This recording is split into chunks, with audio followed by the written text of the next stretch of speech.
जय श्री कृष्ण। यज्ञ, तप और दान, ये तीन ही जीवन के आधार हैं और श्री कृष्ण ने इस पूरे अध्याय में यज्ञ, दान और तप का विशद रूप से वर्णन किया है। और इन्होंने यज्ञ, दान और तप, इन तीनों तत्वों का वर्णन व्यक्ति के गुणों के आधार पर किया है कि जैसे जैसे व्यक्ति में गुण होते हैं वैसे वैसे वो यज्ञ, तप और दान करता है। परमात्मा ने तीनों स्थितियां मानव के सामने पूर्ण रूप से स्पष्ट की हैं। अब ये व्यक्ति का कर्तव्य है वो तीनों में से उसको क्या ठीक लगता है और वह अपने जीवन को कैसे चलाना चाहता है, उनमें से उसी का वो चयन करता है। ईश्वर का केवल इतना ही तात्पर्य होता है कि वह व्यक्ति को रास्ता दिखाना और रास्ते का चयन वो व्यक्ति पर छोड़ देता है कि व्यक्ति को कैसे रास्ते का चयन करना है। उन्होंने यज्ञ की भी तीनों लाभ हानियों का वर्णन किया, उन्होंने तप का भी तीनों लाभ हानियों का वर्णन किया और यहाँ तक कि दान का भी।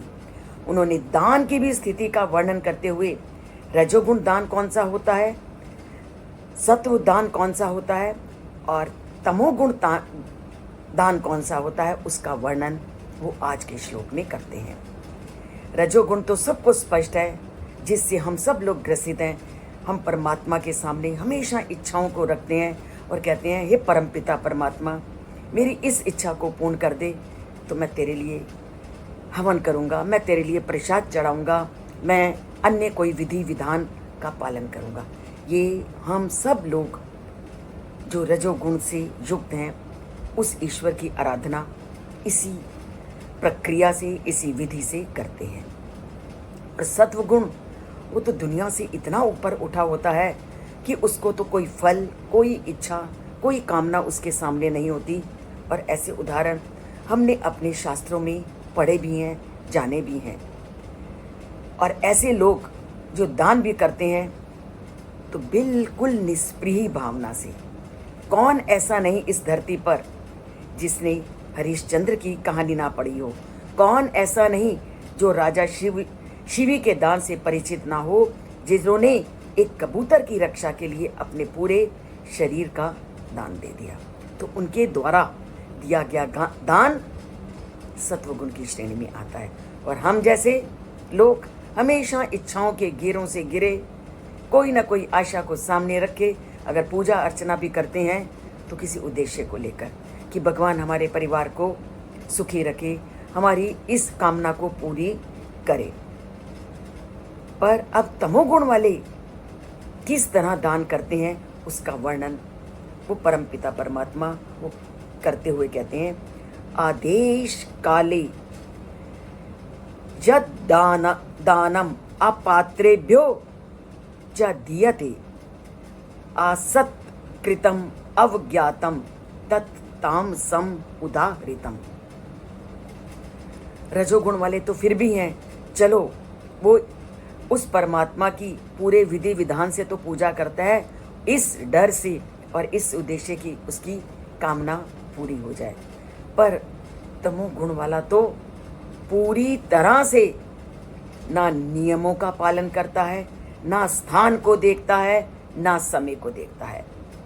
ऐसा दान जो अपवित्र स्थान पर, अनुचित समय पर और कुपात्र व्यक्तियों को या बिना आदर भाव के अथवा अवमानना से अपमान के साथ दिया जाता है, उसे तमोगुण वाला दान कहा जाता है।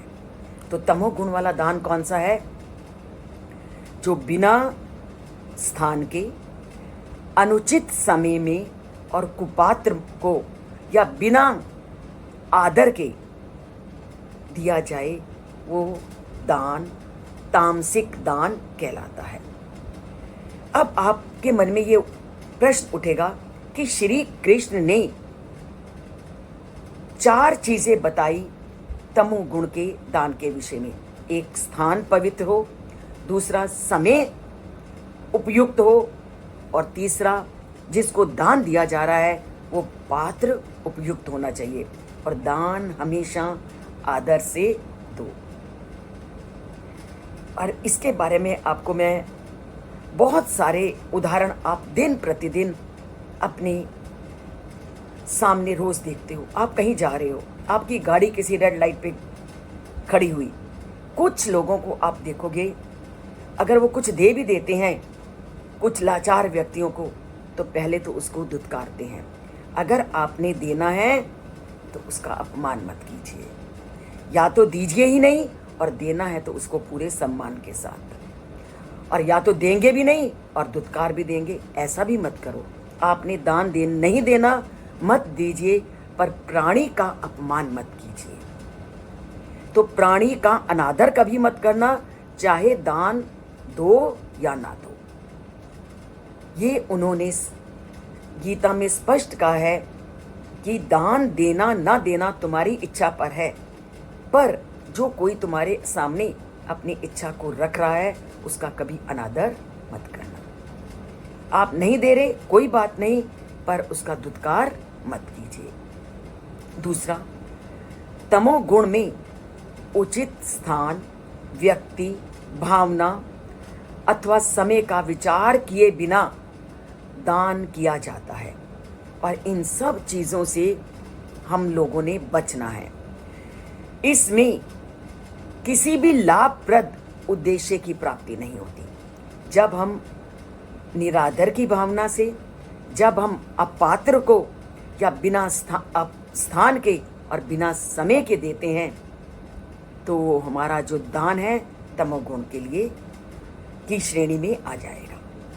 उदाहरण के लिए, धन को आप दान दे रहे हो, किसी मदिरा पान करने वाले व्यक्ति को दिया जाता है, तो वो तो तुम्हारे उस पैसे से मदिरा का को ही खरीदेगा।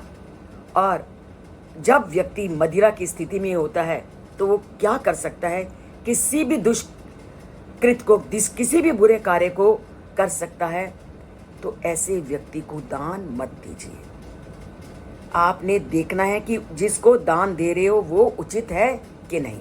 एक ये आपने पात्र देखा, और उसके बाद किस स्थान पर रह करके वो आपसे उस चीज़ को मांग रहा है, कि वो योग्य है भी कि नहीं। चलते फिरते कोई भी आपसे मांगने लगे तो स्थान उपयुक्त नहीं है। ऐसे ही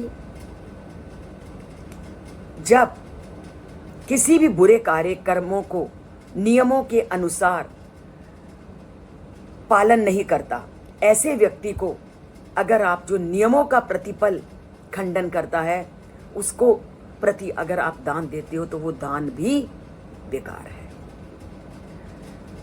किंतु जिस व्यक्ति ने यह दान दिया है वह भी अपराध का दोषी है, जो मदिरा पान करने वाले को या नियमों का उल्लंघन करने वाले व्यक्तियों की पल पर सहायता करता है। तो जो ऐसे व्यक्तियों की सहायता करता है उस व्यक्ति को तो वो खराब कर रहा है, वो खुद भी अपराधी बन रहा है, और वह भी उतना ही दोषी है जितना कि पाने वाला। और दंड का भागी वो भी बनेगा और वो भी बनेगा। तो उनके द्वारा दिया गया ये जो दान है वो निरर्थक है। तो आपने दान देना है सुपात्र को, आपने दान देना है उचित स्थान पर, उचित व्यक्ति को, और समय का विचार किए बिना दान नहीं देना। तो ये सारी चीज़ें उस परम पिता परमात्मा ने इस 17वें अध्याय में बताई हैं। आदेश काले यद दानम अपात्रेभ्यश्च दीयते, कि बिना स्थान, बिना समय और अपात्र को जो दान दिया जाता है वो सारा का सारा दान आपका तामसिक दान कहलाता है।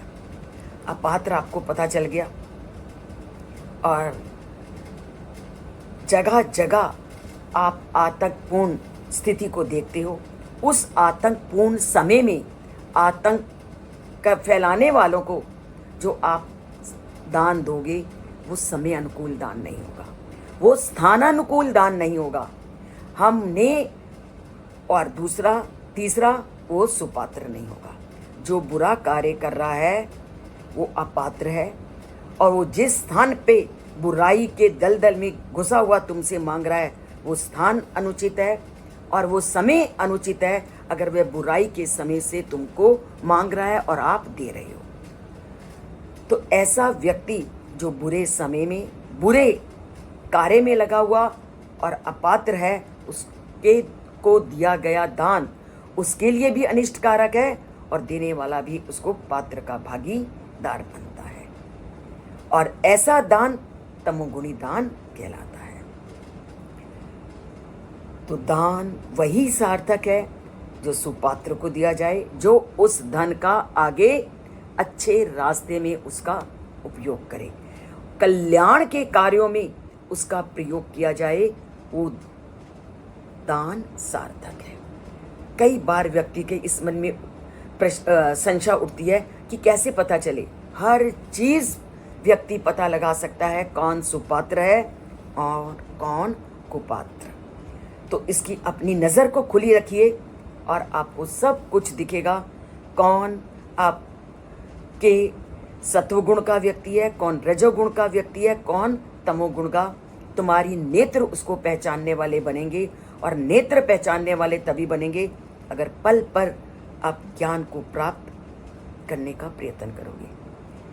जो ज्ञान से युक्त होता है उसका ज्ञान उसके चेहरे पर चमकता है। खुद ही आप कहते हो कितना नूर है इसके चेहरे में, इसका मतलब वो सत्वगुण व्यक्ति है। और जो तमोगुण वाले हैं उनके चेहरे को भी आप फौरन पहचान जाते हो कि ये व्यक्ति कैसा है।